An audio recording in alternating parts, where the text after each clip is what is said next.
En este video tutorial vamos a hablar no tanto de los acontecimientos bélicos de la guerra civil, sino de la evolución política y también de la perspectiva económica que se plantea a ambos bandos durante la guerra. Bueno, entonces, en una primera introducción, vamos a señalar algunos de los rasgos fundamentales de esta evolución política. Lo primero, la gran diferencia que existe entre el bando nacional. Bueno, esto de nacional es el nombre con el que se conoce al bando franquista.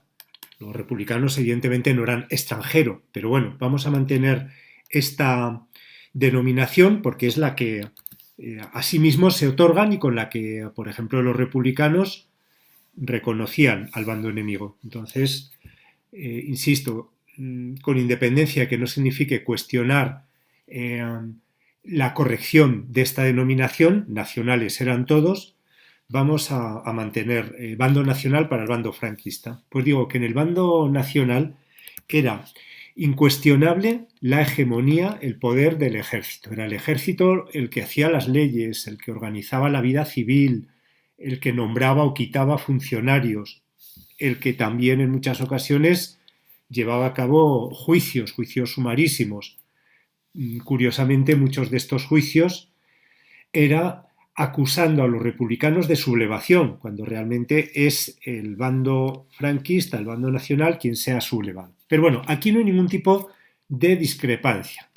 De hecho, como diremos, Franco impone en 1937 al partido que ya existía, Falange Española de las Jons, su unión con los tradicionalistas, pasando a ser Falange Española tradicionalista y de las Jons. De esta manera se aseguraba un partido único. Por tanto, aquí no hay ninguna discrepancia, el ejército asume el control total de la vida política, de la vida civil, económica, en el bando franquista. Crea la Junta de Defensa Nacional, que va a ser el órgano que gobierne realmente, el órgano que disponga la vida en retaguardia, los suministros, etc. Bando republicano, pues hay una desunión que, bueno, pues podía ser sin más producto de la existencia de partidos tan heterogéneos como el Partido Comunista o la CNT, los anarcosindicalistas. Pero ya no solo que exista una desunión, sino que esta desunión va a ser conflictiva, va a ser motivo continuo de enfrentamientos, va a conducir a cambios de gobierno, va a restar, esto es muy importante, eficacia al ejército. Por un lado, los anarquistas van a combatir en batallones totalmente autónomos, no se someten al conjunto del ejército, mientras que, por ejemplo, hay otras milicias, como las milicias comunistas, que sí se integran formando batallones mixtos con el ejército o la parte del ejército que sigue siendo fiel a la República. Insisto, conflictiva.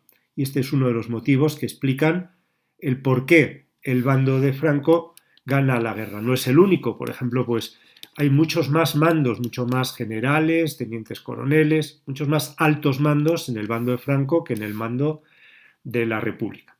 Bueno, la seña de identidad fundamental es que estalla la guerra y los aparatos de Estado quedan dislocados. Esto lo que significa es que se pierde el control, por ejemplo, pues de gran parte de la policía, se pierde el control de algunas de las cárceles, etc.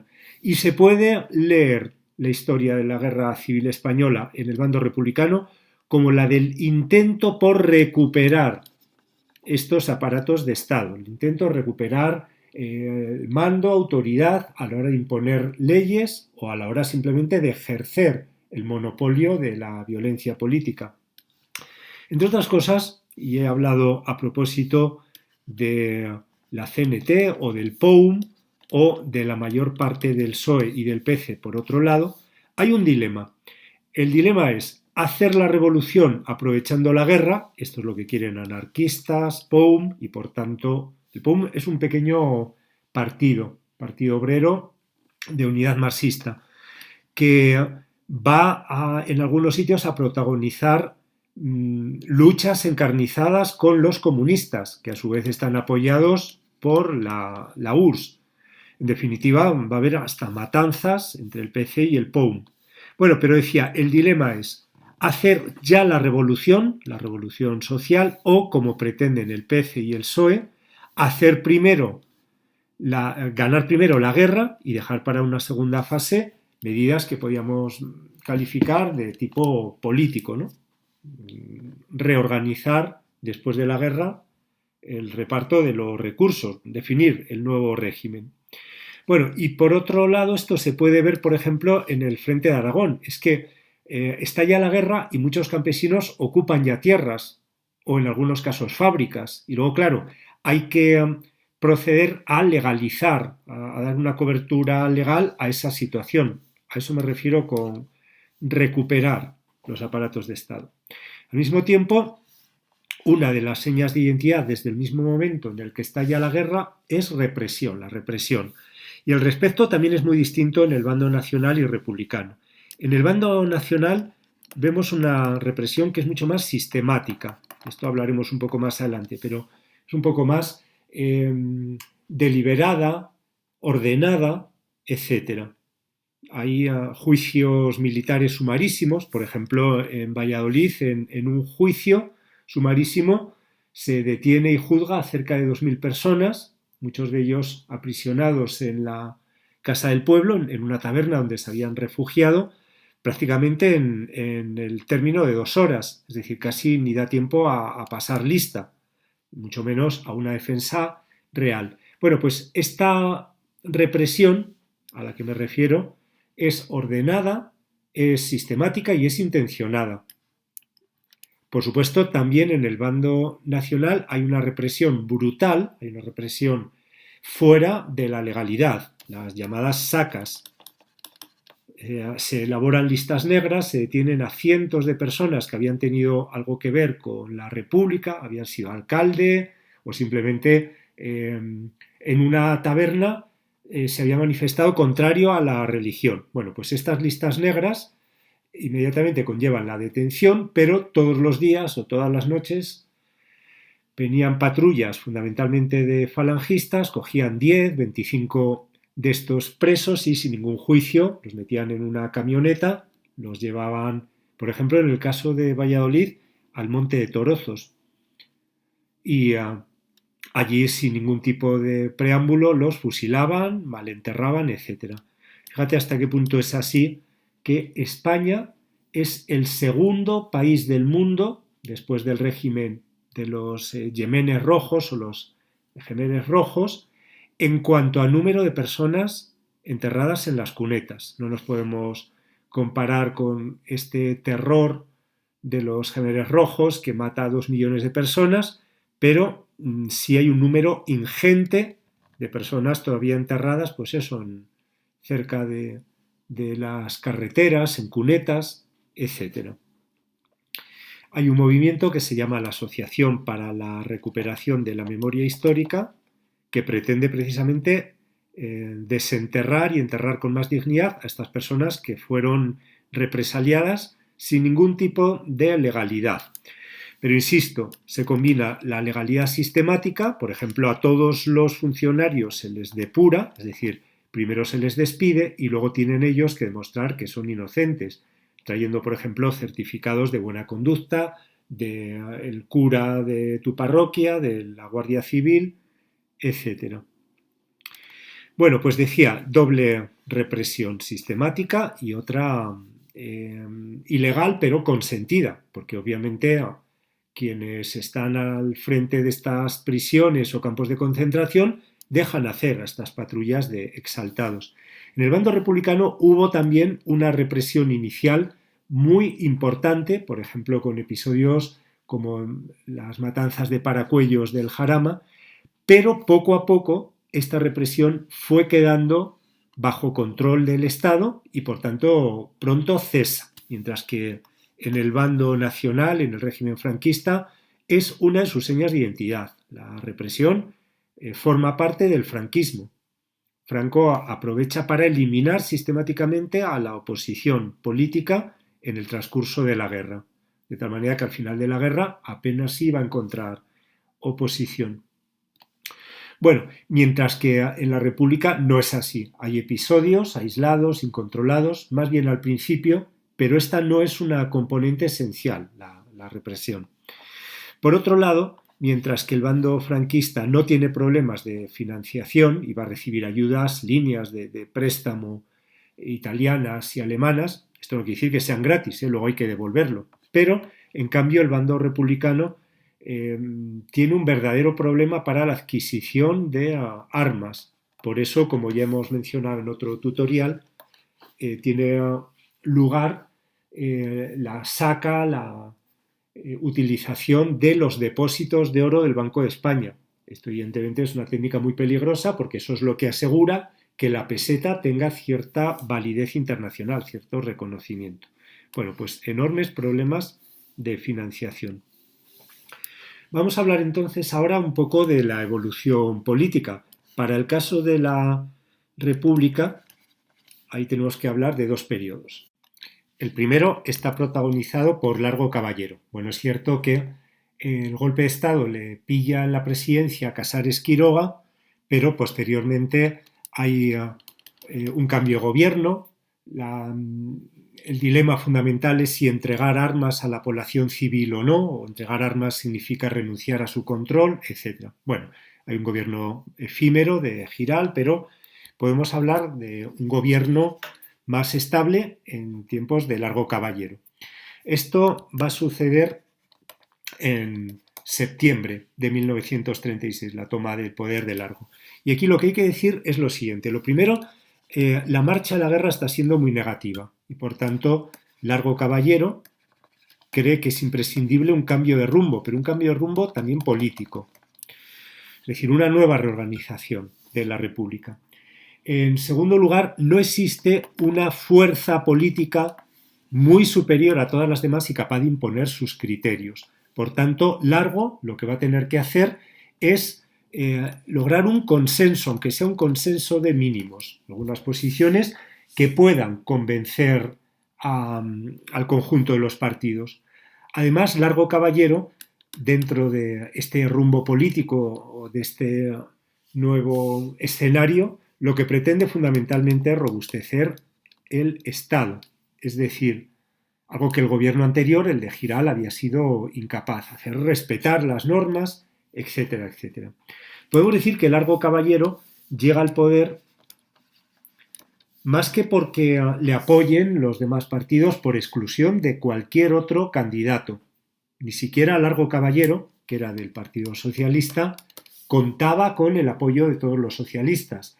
Durante el periodo anterior se había caracterizado por un verbalismo revolucionario que a muchos preocupaba, es decir, por un exceso para muchos miembros del PSOE en cuanto a sus planteamientos revolucionarios.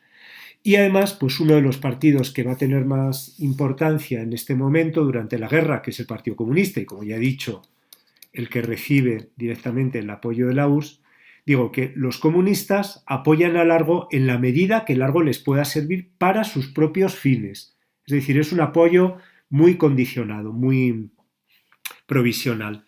Largo Caballero hace un gobierno recuperando líderes del antiguo Frente Popular, es decir, integrando a representantes del Frente Popular. Él lo que quería es que fuera un gobierno muy representativo. Pero claro, todo va a depender al final de la marcha de la guerra. Tiene varias medidas, por ejemplo, una de ellas, casi sin querer ya la he anticipado, que es la legalización del control por parte de muchos obreros de algunas industrias. Algunos obreros habían asumido el poder de decisión, la dirección de estas industrias y ahora, mediante una serie de decretos, como el del, este no hace falta que lo aprendas, el del 7 de octubre, se intenta legalizar, por un lado, estas acciones y además incautar los bienes de las personas que hubiesen colaborado con los sublevados, lógicamente, y que estén en territorio republicano. Entonces, estos bienes, sobre todo agrarios, se entregan a los campesinos para que los usen de una manera indefinida. Bueno, luego también pues va a intentar otras medidas como Claro, las milicias. ¿Qué hacer con las milicias? Bueno, pues las milicias hasta entonces eran enormemente caóticas. Cada una hacía la guerra por su cuenta y riesgo. Entonces, mediante un decreto, logra que se militaricen, es decir, que se integren dentro del ejército. Esto, lógicamente, va a aumentar su eficacia y además lo hace de una manera, bueno, pues bastante eficiente, con brigadas mixtas entre miembros del ejército y miembros de estas milicias. Esto no quiere decir que sea gratis, ¿eh? Esto va a ser un foco continuo de enfrentamientos entre comunistas y anarquistas. Incluso también va a ser un choque o va a constituir un choque porque van a entrar muchos comisarios políticos dentro del ejército a los que los anarquistas no querían ver, no querían respetar. Bueno, entonces poco a poco se va recuperando estos resortes o estos mecanismos de coerción, de control, de monopolio en el uso de la violencia, que eso al fin y al cabo es lo que es un Estado, ¿eh? Entonces se crean, por ejemplo, los tribunales populares de justicia. Tribunales populares.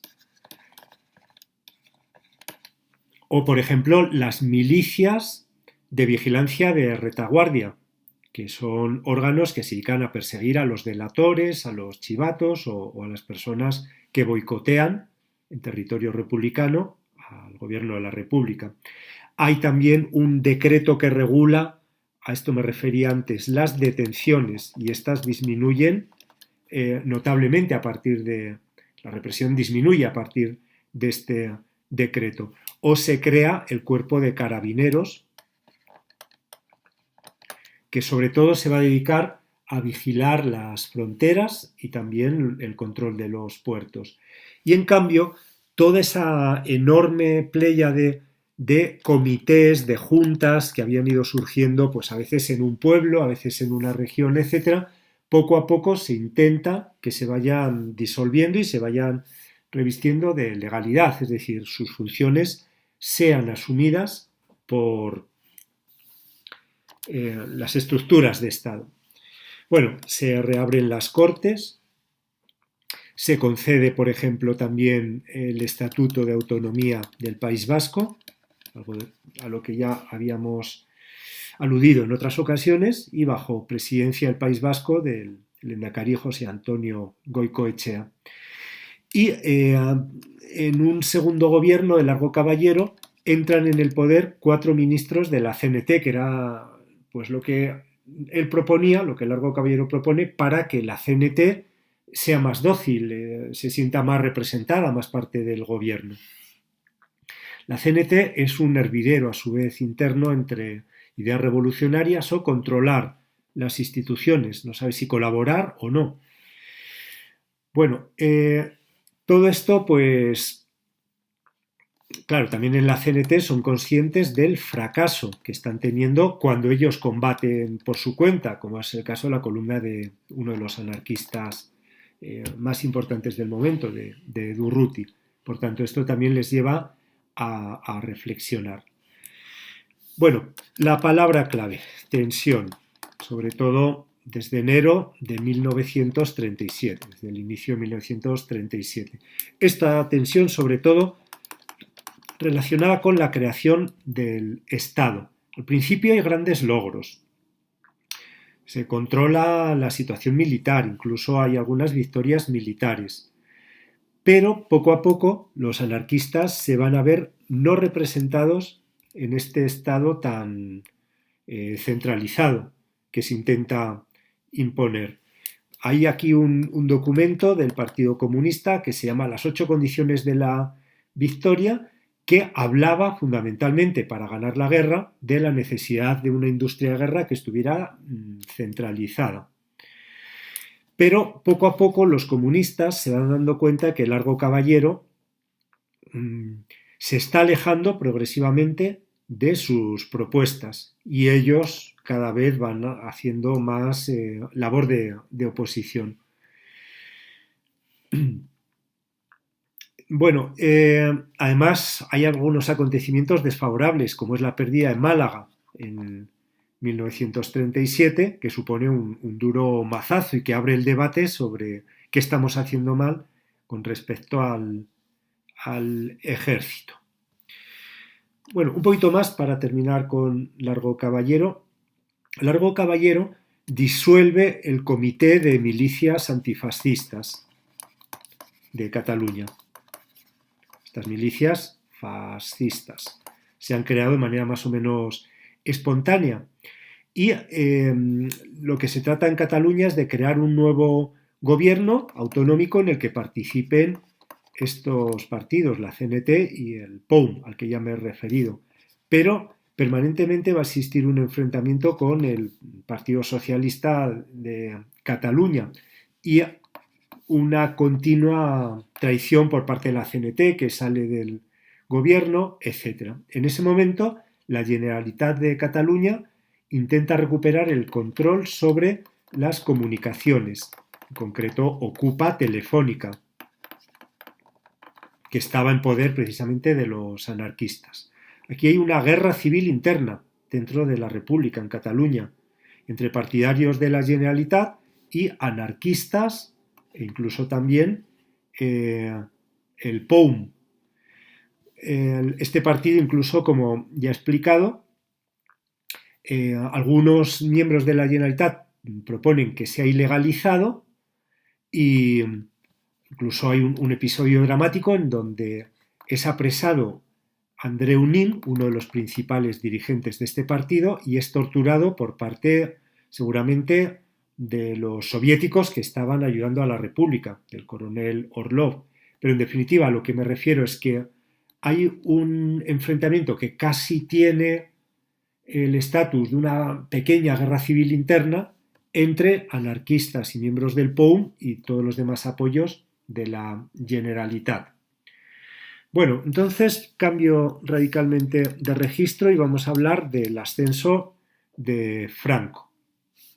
Franco inicialmente no estaba destinado a ser el director del movimiento de sublevación, pero poco a poco, por distintas circunstancias, por ejemplo, accidentes de tráfico que afectan entre otros a Mola, que resulta muerto, se va a ver en la tesitura de asumir el poder. Y Franco, toda la guerra civil la va a poner al servicio de ir recuperando, ir teniendo, mejor dicho, el control y la subordinación de todo el mundo subordinado, de todo el mundo, quiero decir, conservador, la subordinación de todo el mundo conservador. Es decir, hacerse con el liderazgo incontestable dentro de su registro de apoyos, es decir, dentro de los antirrepublicanos. Franco, las ventajas que tenía al respecto es que mantenía buenas relaciones con Alemania y además pues había tenido buenos éxitos en los primeros momentos de la guerra. Entonces, una de las primeras decisiones es en el bando franquista realizar un mando único, es decir, un poder muy centralizado capaz de organizar todos los aspectos bélicos y no bélicos. Y al respecto, Franco es el que mejor cualificado está, el que mejor situado está. Cuenta con apoyos dentro de la Legión, Millán Astray, Yagüe, etc. Y aprovechando estos apoyos, que no son absolutos, hay algunos generales como Cabanellas que durante algún tiempo se oponen. Pero bueno, el caso es que el 1 de octubre de 1936 se proclama a sí mismo dos cosas: jefe del Estado, esto es importante, jefe del Estado, por tanto tiene el poder civil, y al mismo tiempo generalísimo, es un cargo que hasta entonces no existía, de los ejércitos. Generalísimo es decir que está por encima, por delante de cualquier otro general del ejército español. Y crea también una junta técnica en Burgos que va a ser algo así como el mecanismo de toma de decisiones. Pero el verdadero centro neurálgico, porque esta junta técnica es más para el plano militar, el verdadero gobierno va a estar en Salamanca. Ahí Franco se va a ver arropado por toda su clientela política, por esos terratenientes que también se han refugiado allí en Salamanca, formando una especie de extraña corte, y desde allí su poder va a ser incontestable. Pero es que además, poco a poco, desde aquí se va forjando esa leyenda de caudillo invisto. Pero claro, antes decía,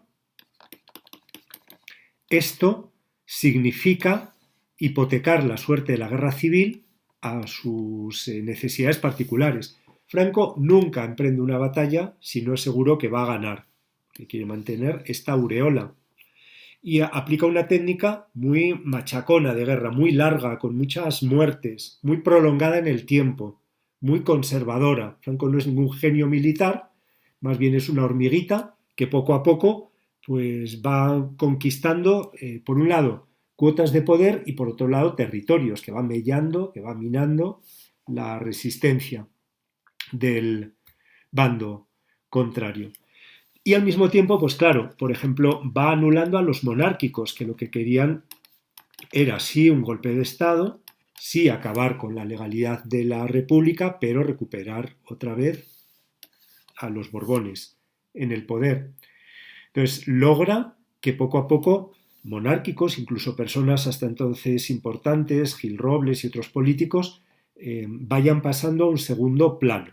Ya he hablado de la unificación de Falange Española tradicionalista y de las Hons. Esto es un ejemplo de cómo es capaz de pervertir a dos partidos políticos que son totalmente opuestos entre sí y crear un engendro, por eso digo pervertir, de nuevo cuño, que simplemente sirva para, bueno, podemos decir como claqué de Franco. Porque esta es una cuestión que en algún momento podemos abordar, pero el Estado de Franco no es un Estado fascista. Un Estado fascista es uno en donde el ejercicio del poder, en donde el Estado es conquistado por un partido político. Aquí no. Aquí se crea un partido político, pero este no asume el control, qué sé yo, de las oposiciones de maestro, de juez, de las alcaldías, etcétera. Falange Española, tradicionalista y de las Hons, está para aplaudir a Franco cuando hace una inauguración de un pantano o está para llevar a cabo una propaganda o incluso para controlar a la población de cada pequeño pueblo, de cada gran ciudad. Es decir, es un instrumento, pero nunca Falange Española tradicionalista de las Hons es el partido del Estado. Esta es una anécdota un poco ridícula dentro de las muchas que hay respecto a Franco, con esa voz tan atildada que tenía, pero en una ocasión le dijo a una persona, haga como yo, no se meta en política. Entonces, ¿en qué se ha metido una persona que gobierna 40 años, ¿no? Pero para él política era esto, esos partidos, insisto, que para él no son centrales. Él quiere un régimen sin política, tiene este partido como un simple instrumento. Por supuesto, inmediatamente recibe el apoyo incondicional por parte de la Iglesia. Hay un cardenal que es Pla y Daniel que habla de cruzada. Franco está llevando a cabo una cruzada contra esas hordas marxistas, etc. Y hay una carta colectiva de todos los obispos españoles en donde se justifica el carácter religioso de la guerra e incluso se justifica la propia sublevación. Solo algún obispo que quiere una vía menos traumática para la población, es decir, no tanta muerte, como es el de Tarragona o el de Vitoria, se niegan a firmar esta carta. El propio Papa, que en ese momento es Pío IX, se muestra con una postura cauta pero favorable a Franco. Bueno,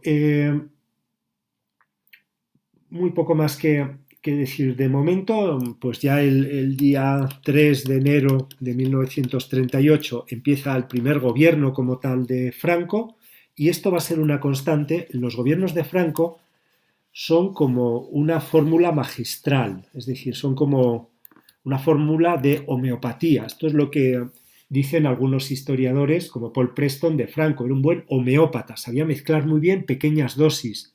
¿Pequeñas dosis de qué? Pues de todos los que están dentro del bando nacional, es decir, por un lado los monárquicos.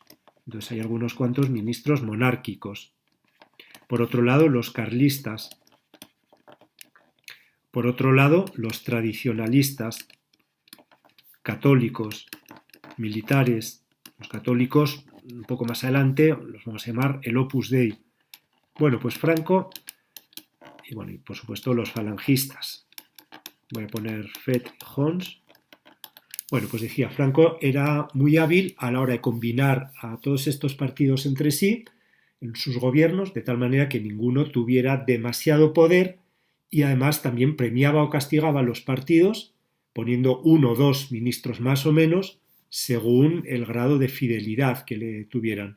Por ejemplo, pues si se critica a un determinado falangista por sus excesos verbales, etcétera, perfecto, se le destituye como ministro, pero en lugar de 3, pues ahora se pone un gobierno con 5 falangistas, para que quienes habían promovido esa destitución tuvieran muy claro quién manda aquí.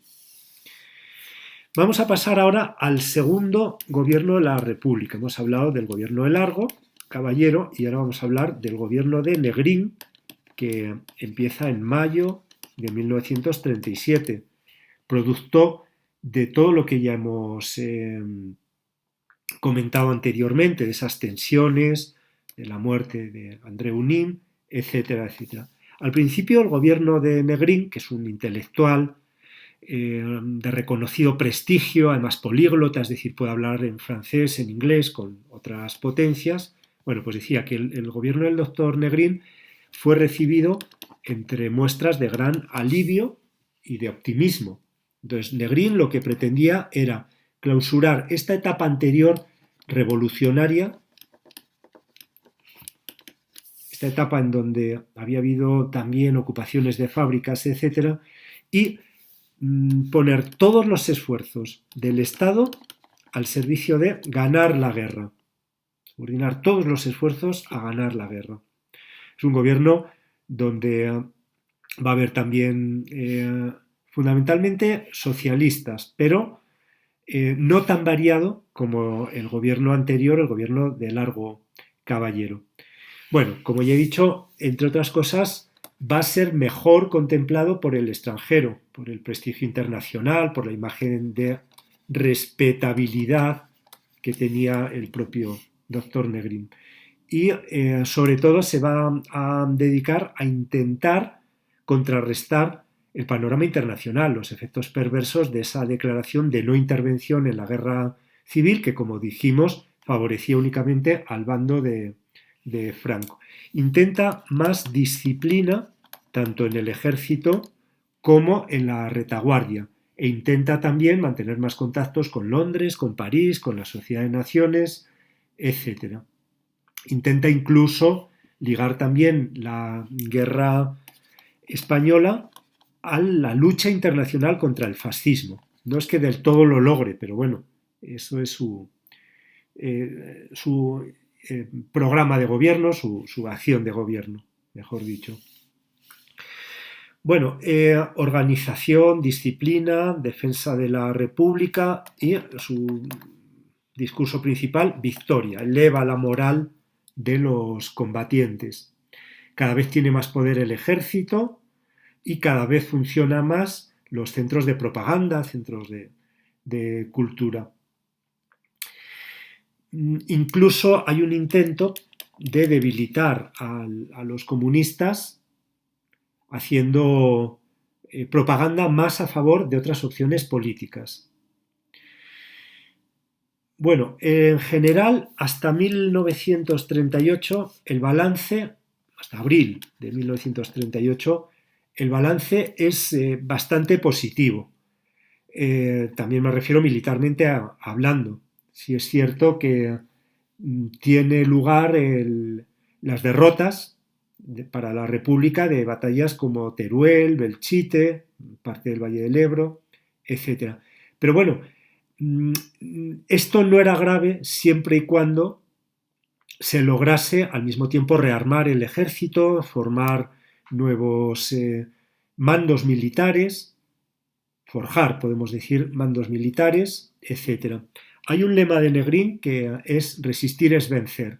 Es decir, que el triunfo final iba a llegar o bien por la vía militar o bien cuando el conflicto contra el fascismo se extendiese a toda Europa por mediación internacional. Y esto es lo que pretende Negrín, resistir. Resistir es vencer. Vale, un poco más para hablar de la represión. Evidentemente, Negrín, pues ya sabemos, no lo va a lograr y finalmente a partir del 38, pues la victoria franquista va a ser incuestionable. De la represión, lo primero hay que decir que es la base misma del régimen, no del régimen franquista, no algo puntual. Es un elemento de primer orden, en el que tiene un enorme protagonismo Falange Española de las Hons. Se crean las llamadas patrullas del amanecer, o a veces del anochecer, a las que me he referido antes. La delación, es decir, el chivarse de una persona, las listas negras, simplemente para personas que habían participado en una huelga o que no comulgaban los domingos, van a estar a la orden del día. A todo el magisterio español, cuando digo magisterio me refiero a maestros de primeras letras, de universidades o de institutos, se le considera sospechoso.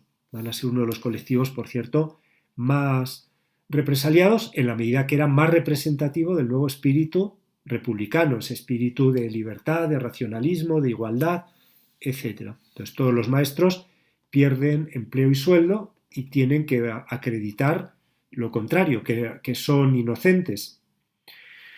Bueno, esto pasa con otros colectivos, ¿eh? Hay inspectores de trabajo que a todos los funcionarios se les somete a este proceso, que es como así se llama, de depuración de responsabilidades.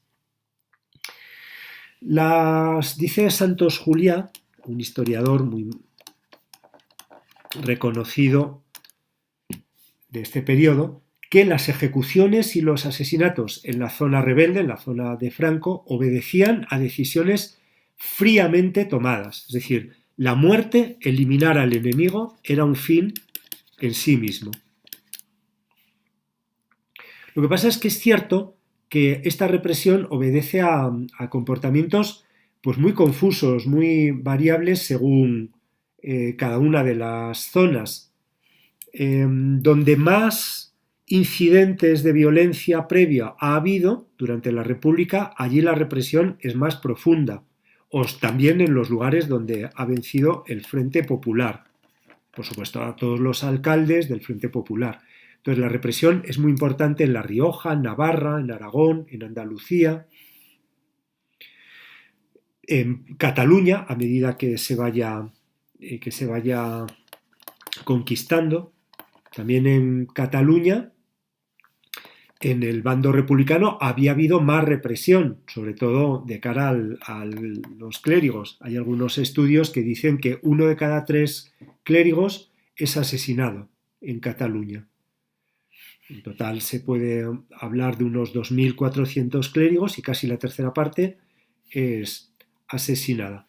El bando republicano, bueno, pues obedece a unos patrones distintos. Ya hemos dicho que es fundamentalmente en los inicios de la guerra, hasta que el Estado recupera el ejercicio del monopolio de la violencia, pero, por ejemplo, en Madrid es muy frecuente estas cárceles políticas, también llamadas checas, en donde se lleva a cabo sacas de muchos presos políticos notables, de militares, etcétera.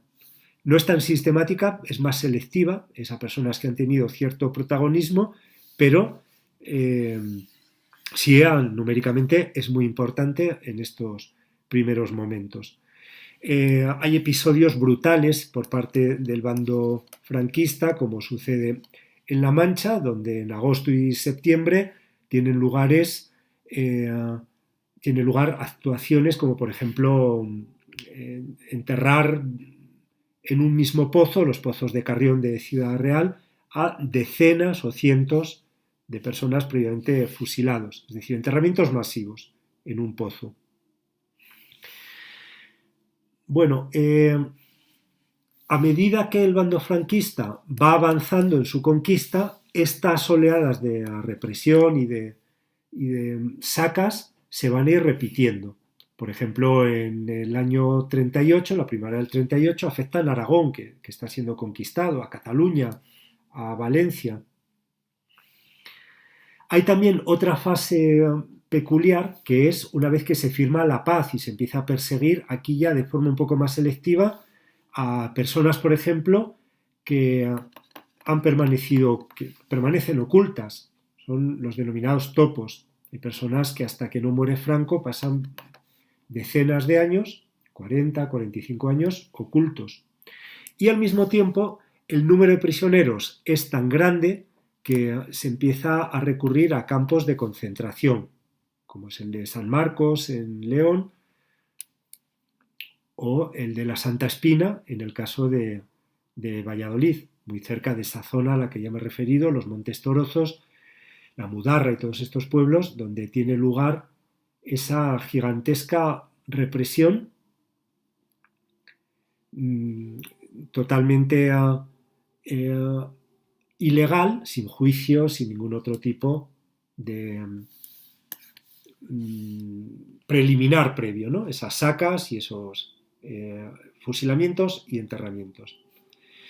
Bueno, además, Franco aprueba la Ley de Responsabilidades Políticas, que significa que a todas las personas que hayan tenido algo que ver con el bando republicano se les expropia de sus bienes y, por tanto, pues pasan a ser parte del Estado.